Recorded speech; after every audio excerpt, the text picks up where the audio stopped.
안녕하십니까, 통박사 조병호입니다. 세상은 평화 원하지만 전쟁의 소문 더 늘어간다 라는 노랫말이 있지 않습니까? 사실 고대로부터 오늘날 그리고 미래까지 세상의 많은 사람들은 전쟁만은 피해야 된다 라고 소망을 가지고 있죠. 그럼에도 불구하고 전쟁은 항상 우리 삶의 현실이 되어 있는 것들을 보게 되는 것이죠. 이런 면에서 피할 수 없는 전쟁을 온몸으로 맞닥뜨리면서 결국은 그 전쟁을 승리함으로 전쟁 영웅이 되었는데, 전쟁 영웅이 되고 난 후 아주 위대한 선언을 한 사람, 바로 여호수아인데요. 이 여호수아에 대해서 오늘 저희들은 살펴볼 것입니다. 여러분, 손자병법이라는 말도 들어보셨을 거예요.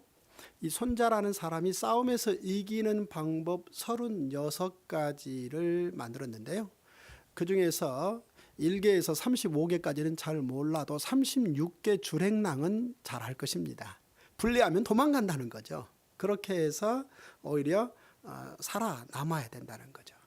그런데 고대 전쟁사에서 한 가지 분명한 것은 가장 어렵고 힘든 싸움이 공성전이라는 것입니다. 다시 말해서 남이 이미 성 안에서 살고 있는데 그 성을 앞으로 공격해서 가서 그 성을 빼앗는 전쟁이 공성전인데요. 세상에 이 공성전만큼 어려운 전쟁이 고대사에는 없다는 것이죠. 그런데 여호수아는 여리고 전투를 비롯해서 5년 동안 대부분의 공성전을 승리한 사람입니다. 그래서 아주 전쟁 영웅이 된 사람인데요.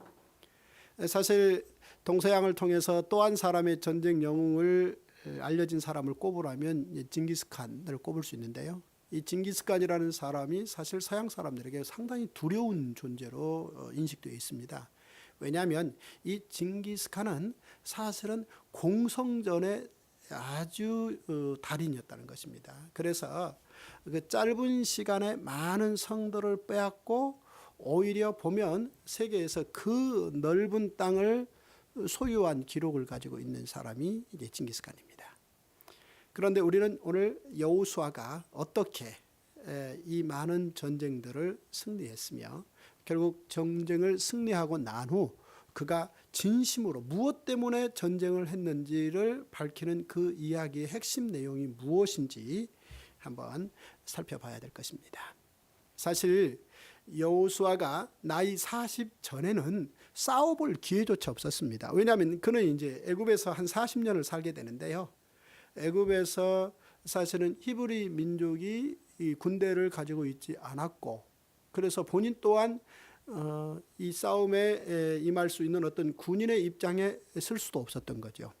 애굽에서 출애굽해서 나올 때는 사실은 하나님께서 모세의 지팡이 하나만 사용하셔서 그 거대한 애굽이라는 나라와 싸워서 이긴 것이지, 히브리 민족의 싸움에 나갈 만한 숫자로 헤아려지는 60만 명, 그 가운데 한 사람이 여호수아와 갈렙이지 않습니까? 이런 사람들 누구도 사실은 애굽과 한판 붙는데 싸움의 군사로 역할을 한 적이 없다는 거죠. 그럼에도 불구하고 이제 그들은 출애굽해서 나왔는데요. 우리가 둘째 시간에 살펴봤습니다만 이 히브리 민족이 민족적 첫 전투는 이 아말렉 전투였고, 이때 바로 여호수아가 아말렉과 전쟁하는데 선봉했으므로 여호수아가 얼마만큼 월등한 전쟁의 장수인지의 그 싹을 보여줬던 거죠. 이후 이제 40여 년이 지나고 모세가 역사 현실 속에서 퇴장합니다. 그 뒷자리를 이제 여호수아가 물려받게 되고, 여호수아에게 주어진 사명은 영토 확보입니다. 히브리 민족, 그 민족은 시내산에서 법을 확보하게 되었고, 그리고 민수기 1장에서 군대를 조직하게 되었고, 그리고 모세와 40년 동안 더불어서 율법 교육의 모든 실제 체득을 끝냈습니다.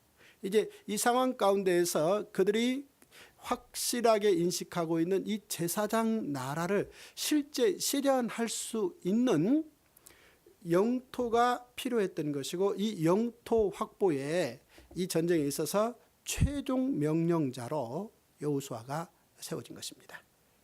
따라서 이제 여호수아는 이 막대한 역사적 사명을 놓고 첫 전투를 여리고 전투로 설정을 합니다.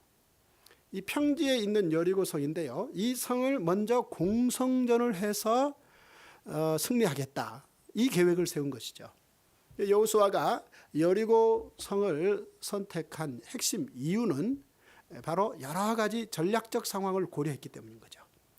우리가 쉽게 말씀드리면 한국 전쟁 때 급작히 우리가 낙동강 전선까지 남쪽이 전선을 후퇴했습니다. 이런 상황에서 유엔군이 개입을 하는데요. 메가더 원수가 인천으로 들어와서 상륙작전을 하겠다는 거죠. 그래서 서둘러 서울을 수복하고 그리고 중부전선으로 원주를 거쳐서 이 낙동강까지 후퇴해 있지만 그래서 북한군이 전체를 장악하고 있지만 그 중간을 잘라놓겠다. 이런 전략적 계산으로 인천 상륙작전을 감행하지 않았습니까? 그런데 이 메가더 원수가 이런 작전을 한국전쟁에서 사용하기 훨씬 오래 그 옛날 고대 전쟁에 있어서 여호수아는 여리고성을 점령하고 그리고 계속해서 남북으로 나뉘어진 가나안의 도시국가들의 이 중부전선을 잘라놓음으로 남쪽과 북쪽의 이 가나안 군인들이 연합해서 자기를 대항하지 못하게끔 하겠다. 이런 계획으로 여리고성 공성전을 다 준비했더랬습니다. 그런데 문제는 공격을 앞두고 약 한 3일 정도 남았는데 위에서 하늘에 하나님께서 두 가지 그 전쟁에 대한 최종 명령을 내리신 거죠. 부랴부랴 그 명령서를 열어봤더니 이 여리고성을 공격하기는 하되 그 공격 방법은 하나님께서 정하신 대로 가라는 거죠. 그 다음 또 하나는 전쟁이 끝난 후, 전쟁이 끝나면 승리할 터인데 전쟁이 승리한 후 전리품 처리를 또 하나님께서 정하신 방법대로 하라. 이 두 가지 명령이 위에서 내려온 겁니다.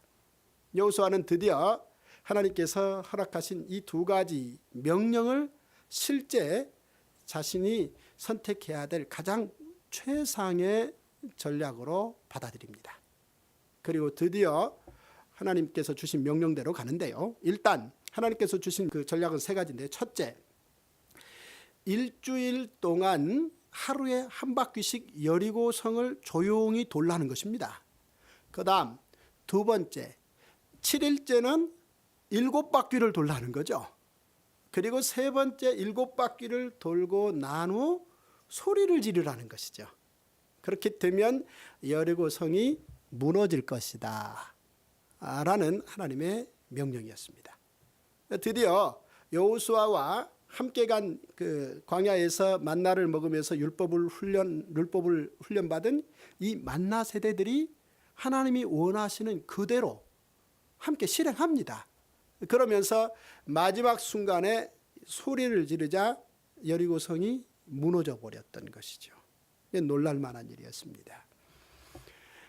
요 근래 20세기에 와서 이야기입니다만은 미국의 시애틀이라는 곳에 5년 이상에 걸쳐서 건설한 아주 긴 다리가 하나 있지 않습니까? 그런데 그 다리가 완성되었는데 완성되고 난 다음에 곧 무너져 버렸습니다. 그 이유는 이 바람 소리 때문이었다는 거죠. 모든 건축공학상에 문제가 없었는데 이런 다리가 완성되고 난 후 바람이 불었는데 무너졌다. 정확하게 그 무너진 이유를 조사해 본 결과는 바람이 거세서 다리가 무너진 게 아니라 그 거센 바람과 함께 만든 소리라는 거죠. 그 바람 소리가 음을 만들고 그 음이 진동을 만들어서 그만 다리를 무너지게 만들었다는 거죠. 이 소리가 아주 큰 진동을 만든다는 것이죠. 그 이후에 다시 거기까지 고려해서 시애틀의 다리를 만들어서 지금도 그 다리가 아주 유용하고 효과적으로 쓰여지고 있다라는 얘기인데요. 여리고성 공략 때 7일째 7바퀴 돌고 양강나팔을 불고 소리를 지르는데 그냥 그 성이 와르르르 본격적으로 무너졌다라는 이 놀라운 사실입니다. 그러므로 말미암아 이제 거기에서 사실은 성공을 거둔 것이죠. 네, 세상에 이럴 수가 있습니까? 성이 와르르 무너지다니요. 이게 공성전이라는 게 뭡니까? 이 공성전이라는 게 사실은 성을 무기로 해서 안에 사람들은 밖의 공격을 막는 거거든요. 그러니까 이를테면 한번 생각해 보십시오. 우리 그 행주산성 대첩에 대해서 우리가 알고 있지 않습니까? 임진왜란 때 사건인데요. 여인들이 행주치마에 돌을 날라서 그걸 가지고 이를테면 성 올라오는 일본군을 막을 수 있었다는 거죠. 대체적으로 보면 싸움은 아주 건장한 20세 이상의 남자들이 고도의 훈련을 받아서 투입되는 거지 않습니까? 전쟁이. 그런데 여자들의 행주치마에 돌이 날라졌는데 그게 어떻게 싸움의 승리에 중요한 하나의 요인이 됐겠는가? 그것은 성의 조건이라는 것과 밀접한 결부되어 있는 것이죠. 즉 위에서 떨어뜨리는 거죠. 그러니까 밑에서 화살을 쏜다든지 아니면 사다리를 타고 올라온다든지 아무리 활 쏘는 기술이 탁월하고 아무리 사다리를 오를 수 있는 용맹한 기술이 있다 손 치더라도 어린 아이든 노년이든 여인들이든 위에서 조건을 가지고 돌을 떨어뜨린다든지 아니면 뜨거운 물을 부어버린다든지 그렇게 되면 그는 뭐 어느 방법이 없는 겁니다. 따라서 아무리 용맹스러운 군인들을 데리고 공성전을 하러 간 장수라 할지라도 비록 성 안에 좀 그다지 용맹스럽지 못한 사람들로 성을 지키고 있다 손 치더라도 그 성을 쉽게 근처에 가서 공격하지 못하고 오히려 성 주변을 포위한 채로 많은 시간들, 대체적으로 한 성을 포위하면 6개월, 3년까지 갑니다. 근데 그 긴 시간들을 버티는 이유는 바로 다가가서 공격하기에는 공격자들의 손실이 너무나 크니까 이걸 감히 감행하지 못하고 성 주변을 포위함으로 말미암아 성 안에 저장된 양식이 바닥날 때까지 기다린다는 거죠. 성 밖에서 양식이 들어갈 수 있는 모든 길을 차단한 채 성 안으로 양식을 들어가지 못하게 한다면 결국은 성 안에 저장된 양식만 먹고 사람들이 무기들 힘도 없는 상황까지 기다리고 난 후 그 성을 어떻게 공격해야 아군의 공격자들의 피해가 적은 상태에서 그 성을 빼앗을 수 있다라는 게 공성전입니다. 이렇게 공성전이 어렵다는 거죠. 그런데 여리고 성이 소리 질렀는데 무너져 버렸다. 사실 이 여리고 전투를 앞두고 여호수아와 만나 세대들은 각오가 단단하지 않았겠습니까? 그런데 놀랍게도 그들이 전혀 아무것도 안 한 건 아니지만 그러나 그들이 한 일에 비해서는 여리고 성이 정말 쉽게 무너진 거죠. 승리한 것입니다. 이 승리의 결과를 통해서 아하, 전쟁의 승패, 이기고 지는 것은 하나님 손에 달릴 수 있다라는 사실을 이 민족이 최초로 본격적으로 체험했다고 봐야 되겠습니다. 그러니까 40년 전 이 아말렉과의 전투에서는 여호수아가 칼을 휘두르고 모세가 손을 들고 뭐 이런 방식을 통해서 전쟁이 하나님 손에 달릴 수 있었겠다라는 생각을 할 수 있었지 않았겠습니까? 그런데 여리고성 전투를 통해서는 이기고 지는 것이 결국은 하나님께서 결정하신다라는 이 놀라운 사실을 우리는 그저 들어서 그런 모양이다라고 느낄지 모르겠지만 그들은 그 자리에서 아주 뼈에 사무치게끔 그 민족적으로 새기고 전쟁에 대한 교훈이었다라고 볼 수 있겠습니다. 어쨌든 이제 여리고성을 이겼기 때문에 빼앗았기 때문에 이제 두 번째 하나님의 명령인 전리품 처리를 해야 됩니다. 하나님께서 명령하시기를 그 여리고성에서 획득한 모든 전리품들은 사실은 불에 태워서 없애라는 것이었죠. 그러니까 싸움에 나간 군인들이 대체적으로 싸움에 나가서 열심히 싸우는 이유 중에 하나는 전리품을 챙기는 아주 참 고재미가 또 있단 말이죠. 그런데 그런 어떤 것들을 챙기지 말라는 거죠.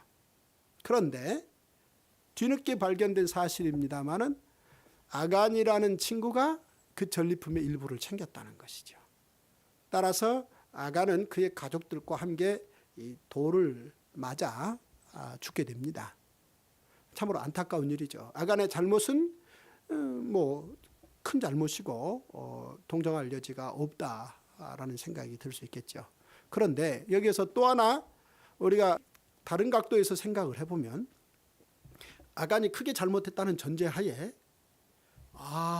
이런 놀라울 수가, 아간만 훔쳤다는 겁니다. 그 많은 사람들 가운데 이를테면 그 여리고 성에 있는 여러 전리품들을 손에 챙긴 사람이 아간 한 사람밖에 없었다라는 사실을 우리는 한번 생각을 해두게 됩니다. 그 한 사람의 이 잘못을 놓고 그 민족적으로 슬퍼했습니다만은 지금 우리 같았으면 어땠을까 싶어요. 과연 한 사람으로 끝냈을까 싶은데요. 아간 한 사람만 전리품을 훔친 잘못이었다라는 생각입니다. 이런 생각도 해보는 거죠. 제가 이 부분과 관련해서 제 트위터에 이런 글을 한번 올렸습니다만은 이 20세 이상이 교육받아서 성공할 확률은 60만 분의 2다. 왜냐하면 여호수아와 갈렙 두 사람이 남았기 때문이죠. 그런가 하면은 20세 이하가 교육받아서 실패할 확률은 60만 분의 1이다. 왜냐하면 아간 한 사람이었다는 거죠. 사실은 모세가 40년 동안 만나 세대들과 율법 교육, 제사장 나라 교육을 진행시킨 것이 얼마나 놀라운 성과가 있는가라는 것을 우리는 이렇게 또 다른 한 각도에서 생각을 해보게 되는 것입니다. 이제 하나님께서 명령하신 대로 실행함으로 여리고 성 전투를 끝낸 여호수아는 이제 만나 세대들과 더불어서 본격적으로 그들이 사용할 수 있는 모든 전쟁의 전략들, 전술들을 동원해서 전쟁을 진행시켜 간다라고 볼 수 있습니다. 다시 말해서 이를테면 적을 유인한다든지 매복하고 있다가 유인한 적들을 친다든지 혹은 기습한다든지 이런 수많은 방법들을 통해서 이제 성 안에서 나오게 한다든지 사다리를 놓고 올라가서 공성전을 이긴다든지 이런 아주 피나는 노력을 통해서 전쟁을 승리해 갑니다. 이렇게 여호수아가 전쟁에 승리해 가자 일부 가나안 거민들 가운데 와서 항복하는 경우가 있었습니다. 이제 그 대표적인 거민이 기브온 거민인데요. 이들이 와서 여호수아에게 여러 가지 꾀를 내서 이를테면 멀리서 온 것처럼 이 물건을 음식을 가지고 온다든지 이런 이야기가 성경에 나와 있지 않습니까? 그래서 기브온 거민들이 여호수아에게 항복합니다. 기브온 거민이 항복하자 이 부분에 대해서 다른 가나안의 도시 국가들이 분개한 거죠. 그래서 예를 들어서 그 당시 도시 국가인 예루살렘의 아도니세택 왕이 주변에 헤브론 등등 각 지역의 5개 도시 국가들을 연합시킵니다. 그래서 연합군을 만들어서 여호수아와 전쟁하기 전에 여호수아에게 항복한 기브온 거민들을 먼저 치겠다. 이런 계획으로 작전을 이미 실행해 갔습니다. 이런 상황에서 기브온 거민들은 살기 위해서 여호수아에게 항복했는데 자기 동족들에게 이제 이 보복의 대상이 된 상황에서 바로 서둘러서 여호수아에게 도움을 요청하게 됩니다. 그러자 여호수아가 길갈에서부터 기브온 골짜기, 아얄론 골짜기 근처까지 밤에 대략 숫자가 정확하지는 않습니다만 약 한 2만 명 정도의 군대를 이끌고 대략 30km 이상을 밤에 야간에 이동합니다. 사실 그 밤에 그 많은 군인들이 그 먼 길을 이동했다라는 건 굉장히 수고롭고 힘들고 고통스러운 일이었다고 봐야 되겠죠. 이제 여호수아가 그 많은 병사들과 그 먼 길이를 밤에 야간에 이동해서 해 뜨기를 새벽에 기다립니다.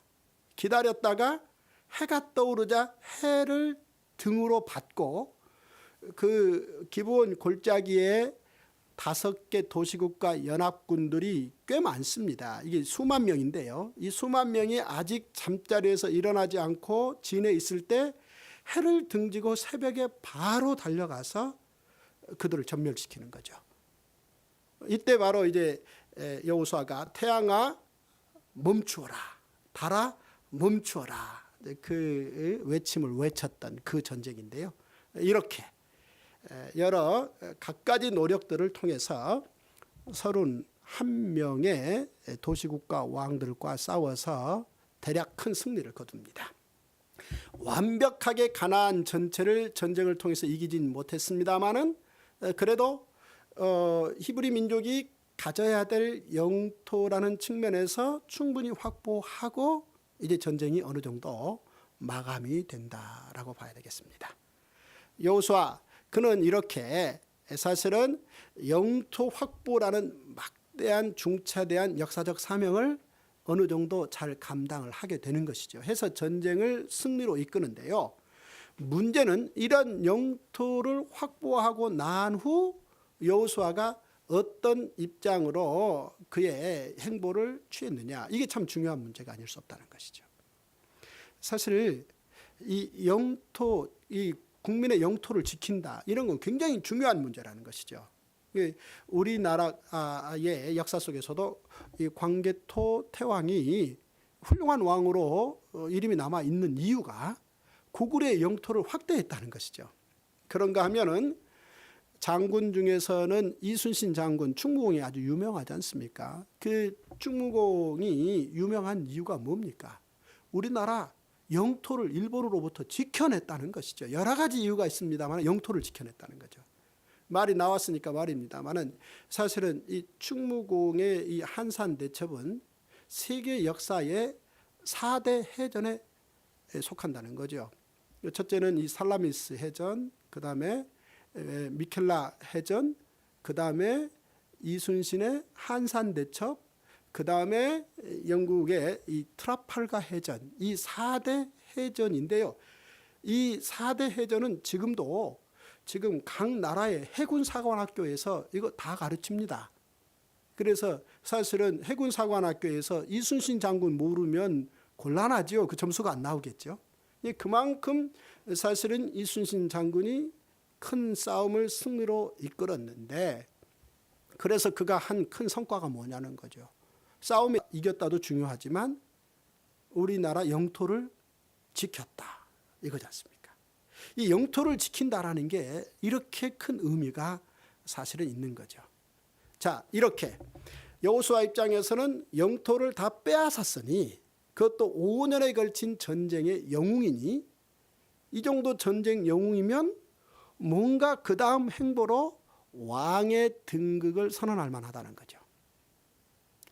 사실 충무공 이순신이 워낙 이 전쟁에서 큰 성과를 거둠으로 말미암아 당시 왕이었던 선조의 시기를 받았다. 왜냐하면 워낙 백성들이 인기가 좋으니까요. 그런 이야기가 있지 않습니까?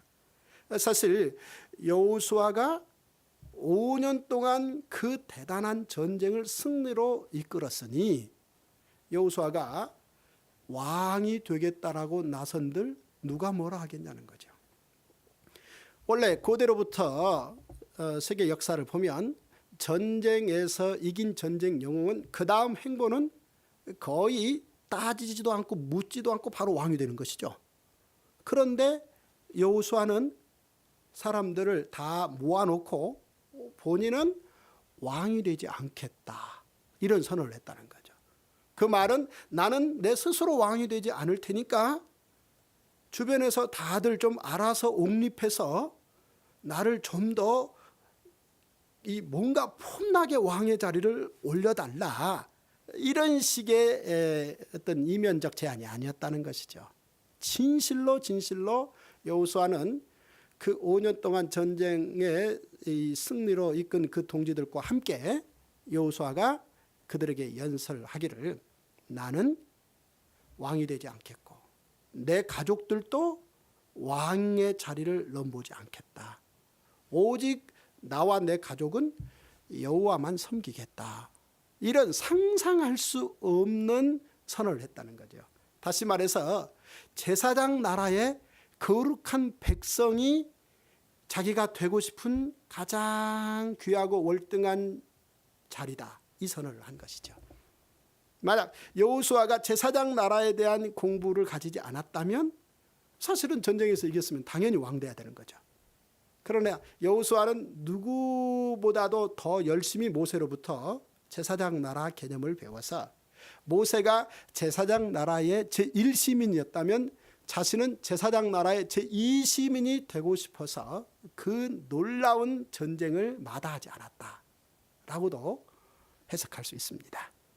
사실 모세는 역사에 가정이라는 게 있을 수 없습니다만 가정을 해본다면 모세가 애굽에서 왕이 되려고 해도 사실 여러 가지 조건들 가운데 한 가지 조건이 부합되지 않아서 쉽지 않은데요. 왜냐하면 만약 모세가 시내산을 중심으로 한 광야에서 왕이 되려고 할 것 같으면 이거는 하나님께서 그 다음 날 만나를 안 내려주신다는 거죠. 즉 군량미가 없는 겁니다. 그러니 먹을 게 없는데 먹을 걸 준비할 수 없는 왕이 어떻게 그 민족의 왕이 될 수 있었겠습니까? 물론 모세 너 왜 그런 소리 하는 거야? 이 다음에 제가 모세에게 혼날 가능성이 있는데요.